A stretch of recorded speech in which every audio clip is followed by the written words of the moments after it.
Hey there. I'm excited to announce this to you today. This is what you've been waiting for in your spiritual quest. This is something I've wanted to do for a long time, and I'm finally ready to announce it that it's ready to go. It's the Grief to Growth Community Circle. Now, this is a sanctuary where like-minded souls are united in their journey through grief and towards personal transformation.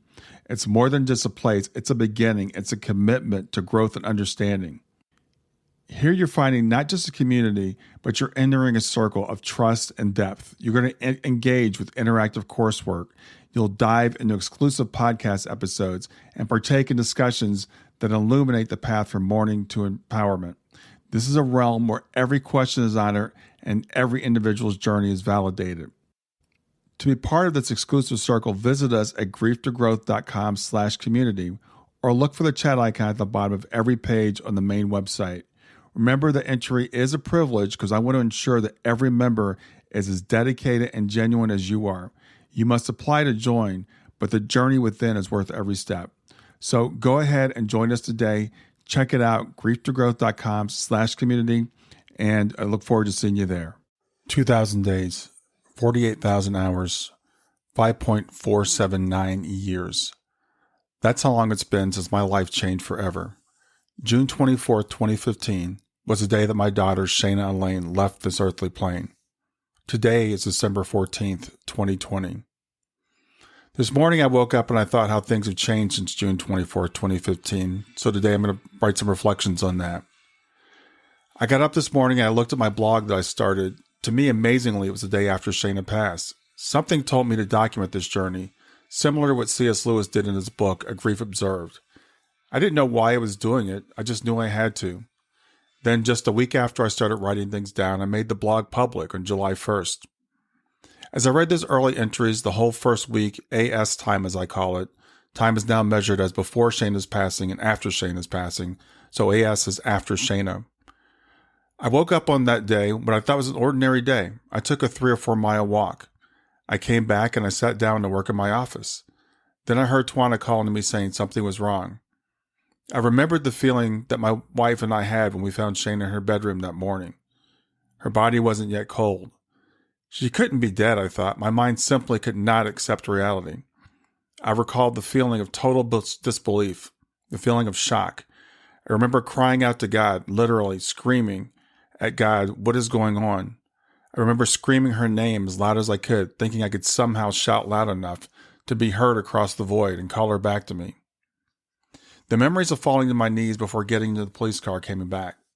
My neighbor coming over and asking if everything was all right, and me not even being able to form the words to answer her. I remember the police officer gave me a ride to the hospital as my wife rode in the ambulance with Shayna. I remember him offering to pray with me and me not even having a prayer to offer. I called my parents on the way to the hospital and asked them to pray. I remember my father saying to me that once you lost a child, things were never the same. Why did he say that, I thought? I haven't lost a child. Shayna will be okay. She has to be okay. I knew Shayna had not taken a breath in an impossibly long time, yet I clung to the idea that she would be all right. This could not happen to us. We sat in the waiting room with friends who showed up to support us. Then the chaplain came in. I knew this was bad. I didn't want to see the chaplain. I wanted to hear a doctor come in and tell me she'd started breathing and was ready to see us. The chaplain wanted to pray, so he prayed. But I couldn't stop him when he said, for God's will to be done. But I countered his prayer in my mind. To hell with God's will. Just give me my daughter back. When the doctor finally came in and told us that they had pronounced Shayna dead, I immediately had the thought, that's it. My life is over. My life will never be the same. But that was immediately followed by the thought that I had to take care of my wife and my other daughter, Kayla. I knew that whatever happened, the three of us had to stay together. I knew I had to be there for them. I had no idea what that was going to look like at the time. I just knew I had to do it. I held Tawana and committed to her that I would be there for her, not having any idea of how I was going to do that. Walking out of the hospital that day was parallel to the day that Shayna was born 15 and a half years earlier, and that parallel struck me even at that moment. We walked in the Good Samaritan Hospital empty-handed and walked out with Shayna the day that she was born. We walked in the Westchester Hospital on that day, hoping to walk out with Shayna, and we walked out leaving her body there. That walk to my brother's car was the hardest walk I've ever taken, leaving those hospital doors and getting into his car and leaving my baby there at that hospital. So here I sit, 5.48 years later, 48,000 hours later, 2,000 days later. I never had any idea that I would still be here on this earth. In those early days after her passing, whenever anyone said anything to me about the future, if it was more than a week in the future, I'd get angry because I couldn't even imagine living a week without my daughter being on this planet. When people talked about years in the future, I'd tell them I had no plan to be here for years. Now, I'll be 60 in May, which to me seems like an old man, and I really can't believe that I am still here. But what's happened in the course of the 2,000 days since Shayna passed has really been nothing short of a miracle, and that's what I want to share with you. Now, some things are still the same. We're still running our business, Treasure Locks. We still live in the same house. Kayla went back to school right away. She was a freshman in college when Shayna passed. She got her undergrad degree, and she'll finish her master's in a few months. But something had to change. After Shayna passed, I realized very quickly that I had to do something about how I was living my life. I could not just accept where I was. I didn't want to live at that time. My only motivation for staying here was Tawana and Kayla, my other daughter. Now, that was enough short term, and that got me through those first days, weeks, and even months. But I knew I could not just stay here and survive, that I had to somehow seek healing, even though healing seemed impossible. I didn't even want to heal, really. I just knew I had to. I thought that to honor Shayna, I should be miserable for the rest of my life. I wanted people to say that after she passed, that Brian was never the same. I thought that would be a fitting way to show how much she meant to me. Just going through my life miserable and never really recovering. That would show people that I really, really loved her. But I remember going to a grief group early on, and there was a mother there, and her daughter had passed about 10 years prior. And this woman was angry and bitter. And I believe she went to the gravesite at least once a week. I will never forget this woman. She talked about how unfair it was about her daughter's passing, and how miserable she was, and how miserable she would always be. And I realized that she was making everybody else in the room miserable also. I left that meeting knowing I never wanted to be that woman. You know, we can learn from everyone we come across, and I mean that literally everyone. And I learned from her that day. Her bitterness and anger taught me something. As I said, I learned I did not want to be that person. Something different had to happen. So I started reaching out to people, and someone recommended to me that I reach out to a guy named Mark Ireland. I'd never heard of Mark Ireland, but he had written a couple of books about the passing of his son, Brandon. And Mark had started a group called Helping Parents Heal, along with a woman named Elizabeth Bassan. So I wrote an email to a stranger, which is pretty much unlike me, and I asked him for help. Mark wrote back to me, and he sent me a copy of each of his books, which I read, and which were very helpful, and Mark and I formed a friendship. The next May, my daughter, Kayla, and my wife, Tawana, planned a vacation for the three of us. Now, the girls loved going to the beach, but Kayla wanted to go somewhere different. We always like going someplace warm, so we decided to go to Phoenix, Arizona. We had never been to the desert together, so we went to Phoenix. Now, in Phoenix, Elizabeth Bassan lived. As I mentioned earlier, she's one of the co-founders of Helping Parents Heal. I had talked to Elizabeth before, but I had no idea that she lived near Phoenix. So when we were out there, we decided to get together with Elizabeth and meet her for breakfast. And we did that. She brought a couple other people from Helping Parents Heal. And we decided to start a chapter of Helping Parents Heal, Tawana and I, here in Cincinnati, Ohio, where we live. Now, that turned into the online group for Helping Parents Heal, which was the Helping Parents Heal online group on Facebook, which I helped to run for several years after that. And we grew that up to about 6,000 people. So meanwhile, in 2019, I started taking a mentorship from a business coach.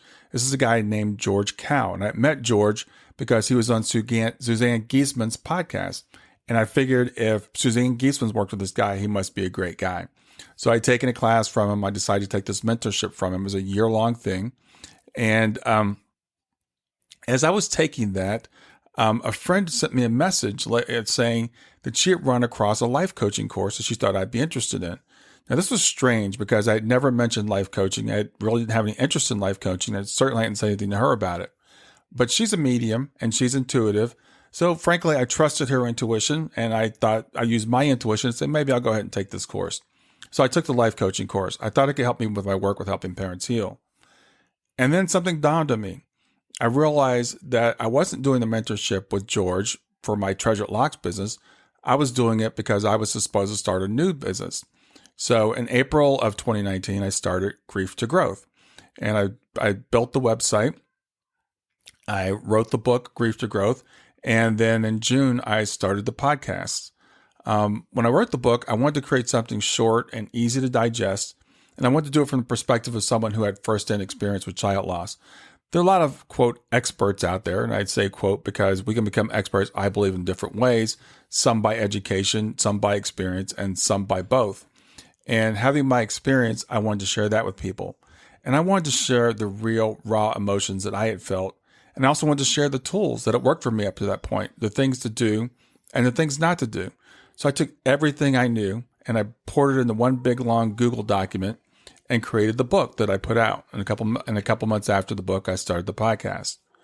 So as I write this, it's a year and a half after I started the podcast and I wrote the book.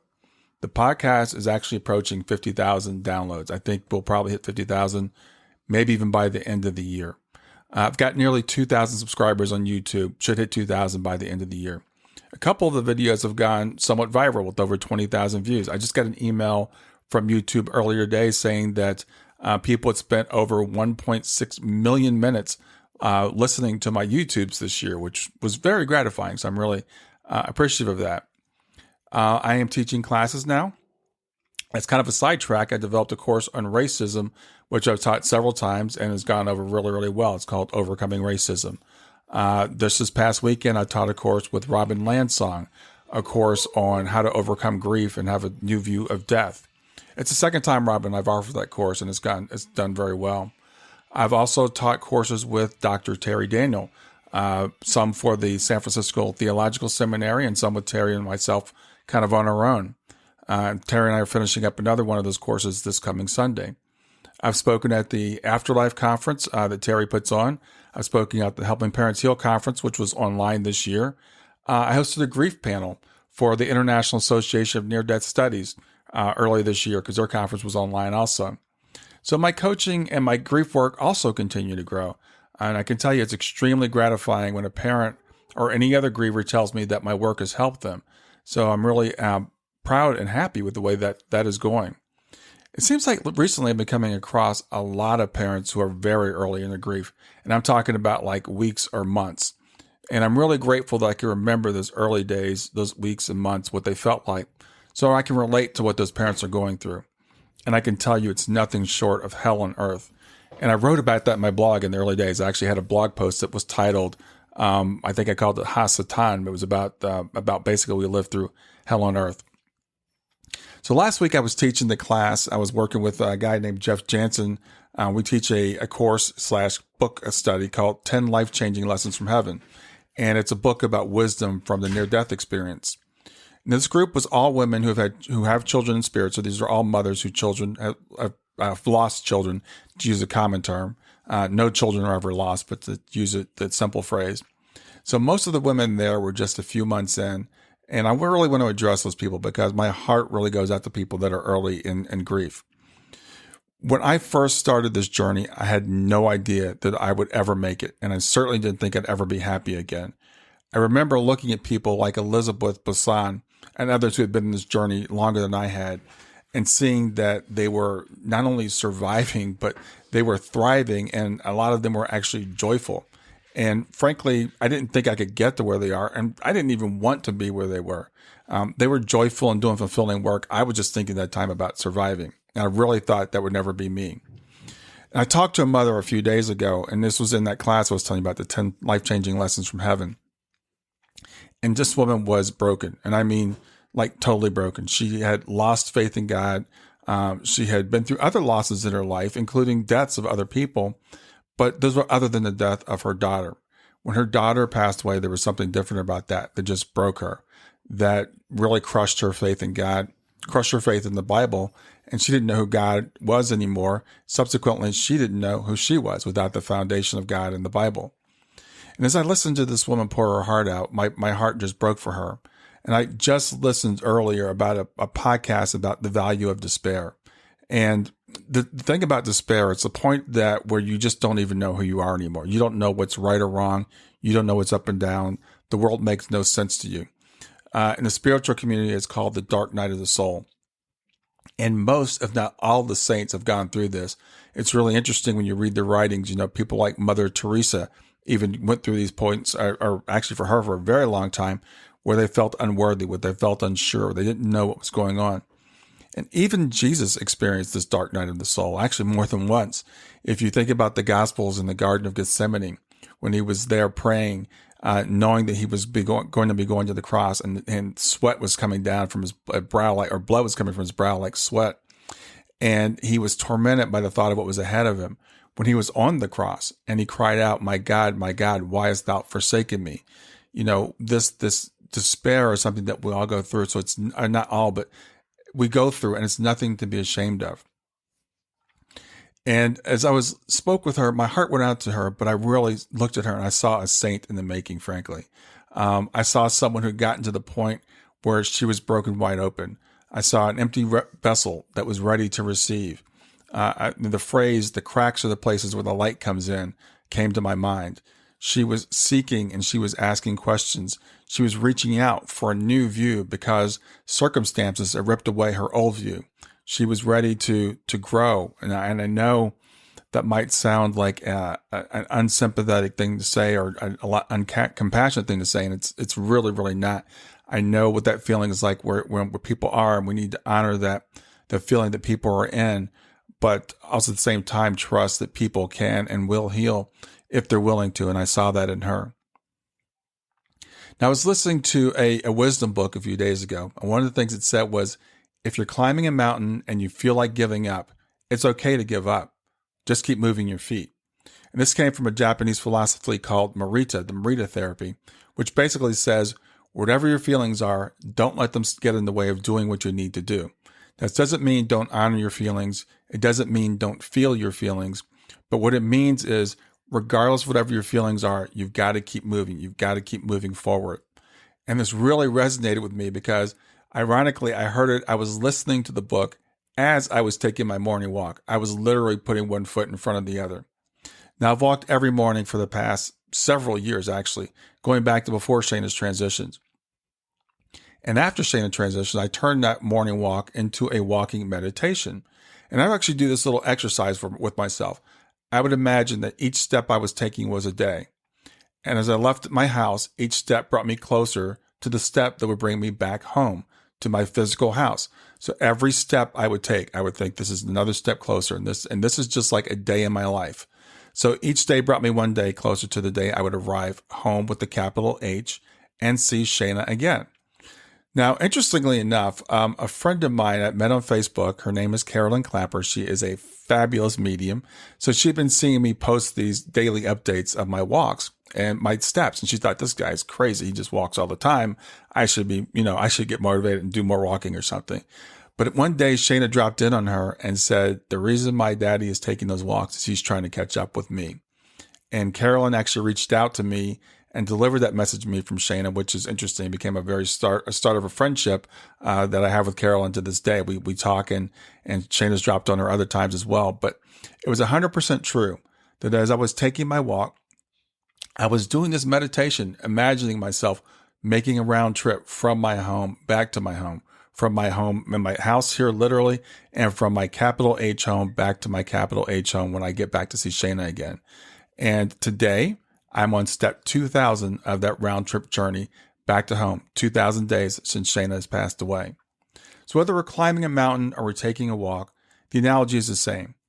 I don't always feel like taking my morning walks. In fact, many mornings when I first leave the house, I don't really think I'm going to be able to do the 7 miles. I know I've done it before. I know I did it just yesterday, but it's like, it just seems like it's forever. It's about 11,000 steps for me to do. I do a little over 7,000 a little over 7 miles. But as I keep putting one foot in front of the other, it doesn't matter what I feel. It doesn't matter if I feel like I'm going to make it or not.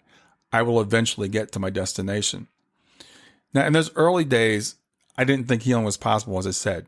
I didn't even want healing, but I kept taking the steps anyway.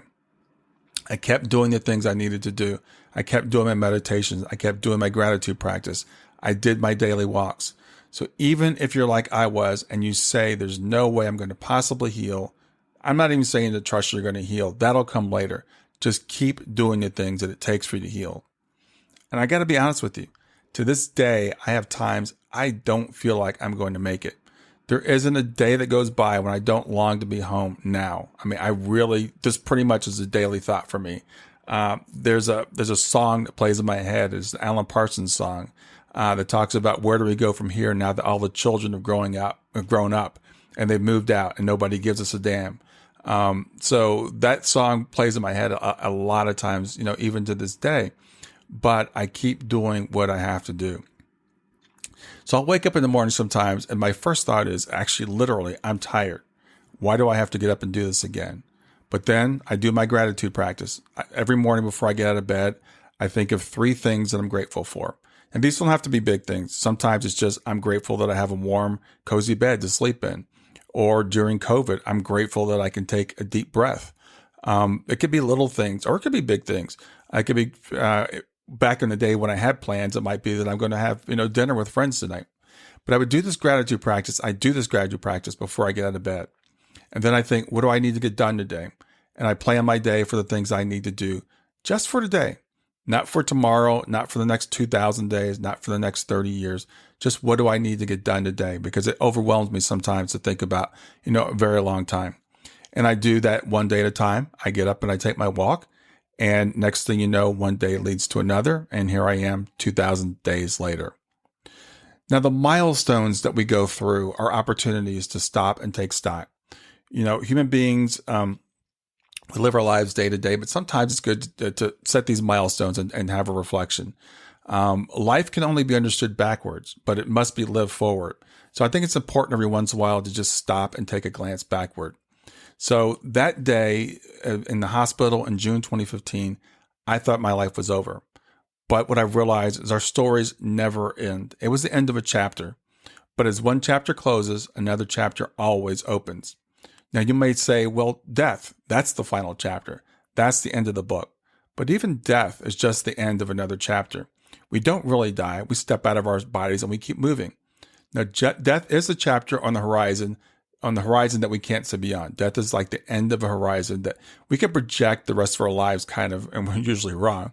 But when it comes to death, we say, well, that's the end. But trust me, if there's one thing I've learned for sure in the past 2,000 days, is that death is not even the end of the book. So what about you? Where are you on your journey? Now, as I record this, it's as I said, it's December. It's also the close of the weirdest year in memory of everybody that I know. It's just 2020. 2020 has been a crazy year. We've all gone through probably more than we want to go through, and maybe more than some of us have gone through in the rest of our lifetimes. The loss of jobs, the loss of loved ones, the loss of freedom, crazy political climate. So we typically take this time, the end of the year, to reflect on where we've been and where we want to be. So why don't you do that? Take some time to reflect on the journey that got you to this point. What is it that you've gone through in the last year or several years that you didn't think you could make? And what can you do from here going forward? I want to end with this. If you're going through hell, just keep going. And remember that what one man can do, another man can do. So if I can do this, believe me, anybody can. Thanks a lot for listening. Have a great day. Hi there. I hope you enjoyed this latest episode of the podcast, and I'd love to hear your thoughts. What questions came up for you? What did you like about it? What didn't you like about it? I invite you to visit us at growth2growth.circle.so. That's growth2growth.circle.so to continue the conversation with me and with other listeners. It's a space to sound off, to share reactions, and to go deeper into the topics from the show. I look forward to chatting more, and I hope to see you there.